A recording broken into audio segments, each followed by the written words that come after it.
Harry Potter and the Deathly Hallows Part 1, The Magic Behind Dobby and Kreacher. That is the nerdy note I'll be getting into today, along with an MCU reference, Lord of the Rings reference, and Star Wars reference. What's going on, everybody? BK here, back with another video for you on Kruboy Productions with the Silly, Nerdy, and Wordy podcast. And this is going to be a nerdy note about the magic of Dobby and Kreacher. Hope everybody is doing very, very well. Let's get right into it. So, with these two characters, it takes a total team effort to bring these characters to life. It's not just one person, as most people probably know. So, let's start with the character of Dobby, starting with the person that does the movement for Dobby. So it's not just one person that does everything. So for Dobby, it is, first of all, the actress Diane Gibbons. She is the stand-in. She is the person doing the movement of Dobby for the character. So she is physically on set interacting with the other actors in the scene to do her part for the character of Dobby. So want to shout out again Diane Gibbons. Then we have the person that voices the character of Dobby, and his name is Toby Jones. That is the person that the voice you hear coming out of Dobby, the character. Now, you may know Toby Jones. Physically on screen, he is also in another universe, the MCU universe. He is the character of Dr. Zola. You see him physically on screen in Captain America First Avenger, and then you hear and see his picture on the computer in Winter Soldier, Captain America Winter Soldier, at the point where Captain America and Black Widow are in that bunker listening to him spilling all the secrets, how Hydra was in plain sight all this time at that point in time within the MCU. So that is that same actor doing that is playing this character of Dobby. And then you also have the visual effects team getting the movement and the sound from the voice actor, getting all that together. Specifically, there is one person from the Blu-ray, and I'm getting this from the Blu-ray of Deathly Hallows Part 1. You have Pablo Gorillo from the Framestone Animation supervisor, getting all of that together, and along with the team there to get this character, bring this character to life on screen. So that's what it takes to bring the character of Dobby to life. And then we have Kreacher.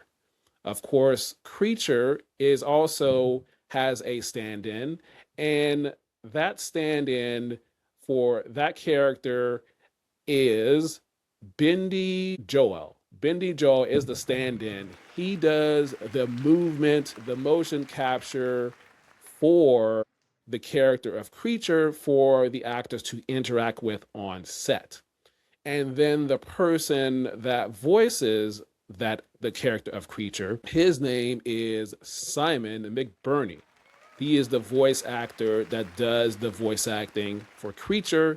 And like I said before, then you bring in visual effects and that whole team to bring everything together in collaboration with the director to get that seamless interaction for this one individual character. So it's a team effort. So shouting out all those people that bring those two characters to life. Now, I mentioned the Star Wars and MCU and Lord of the Rings reference as well. So I want to talk about some other digital characters that it is also a team effort. Let me start with Star Wars, and the character I'm going to be talking about is the character of Yoda. Now, that is a team effort, specifically in those first three original Star Wars movies.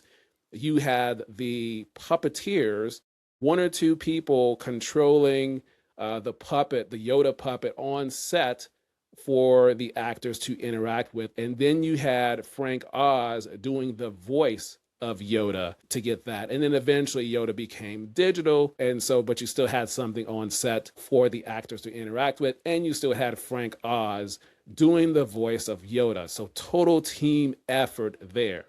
Then you have Lord of the Rings. And then this is where the evolution takes place, because on this movie with this character, of course, I'm talking about the character of Gollum, where it was a one-stop shop with the great Andy Serkis. So Andy Serkis, he did the motion capture, the movement for Gollum. He also did the voice for Gollum. He did it all himself. So he did the movement on set, and then he would record the voice for Gollum as well for all three films. So no need to have different people doing different things, because Andy Serkis, he did it all. He did the movement, he did the voice. And then, of course, you bring in the visual effects from Weta to get the character to look and bring the sound and everything together to get that on screen. So that's just really great. Of course, Andy Serkis is very, very talented. And of course, he will be directing the upcoming Hunt for Gollum movie, which I believe is in pre-production. So that will be coming out in the near future. So that is the nerdy note I wanted to talk about. Those digital characters, it takes a lot to bring them to screen. But in the case of Lord of the Rings, it's just one person pretty much doing the movement and the voiceover acting. So that is all I have for you today. I hope you got something out of it. If you didn't know that, now you learn a little something new when you rewatch those movies or watch those movies for the first time. So if you like those kind of nerdy details, subscribe to the channel here on Kruboy Productions. Follow the podcast, search for the Silly, Nerdy, and Wordy podcast, and hit the follow button. You can also follow me on TikTok at NerdyPodcaster124, as I put the shorts on there as well as on Instagram at Kruboy Productions as well. So I hope all of you have great vibes for the rest of your day. And until next time, we will talk soon.